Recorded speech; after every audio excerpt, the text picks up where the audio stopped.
बिस्मिल्लाहिर्रहमानिर्रहीम। अस्सलाम वालेकुम वरहमतुल्लाहि वबरकातुहू। बच्चों की सेहत के लिए यानी अगर कोई छोटा बच्चा है और उसको ज़ाहिरन कोई बीमारी भी नज़र नहीं आ रही है, डॉक्टर से हुक्मा से उसका इलाज भी करवाया जा रहा है, लेकिन उसके बावजूद वो आए दिन कमज़ोर हो रहा है, दुबला हो रहा है, सेहतमंद नहीं हो रहा, तो उसके लिए रूहानी अमल है जिसकी बरकत से आपका जो बच्चा है वो सेहतमंद हो जाएगा और उसके साथ उसकी जो जिस्मानी बीमारियां हैं वो भी ख़त्म हो जाएंगी और उसके साथ इंशाल्लाह वो बहुत जल्द सेहतमंद, तंदुरुस्त, तवाना और ख़ूबसूरत हो जाएगा। कुरान मजीद फुरकान हमीद के 17वें पारे सूरह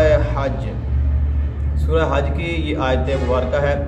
इन्नल्लाहा युदाफ़िउ अनिल्लज़ीना आमनू इन्नल्लाहा ला युहिब्बु कुल्ला ख़व्वानिन कफ़ूर। इस आया मुक़द्दसा को आपने अव्वल और आखिर आपने दुरूद पाक पढ़ देना है और इस आया मुक़द्दसा को आपने 141 मरतबा पढ़ना है।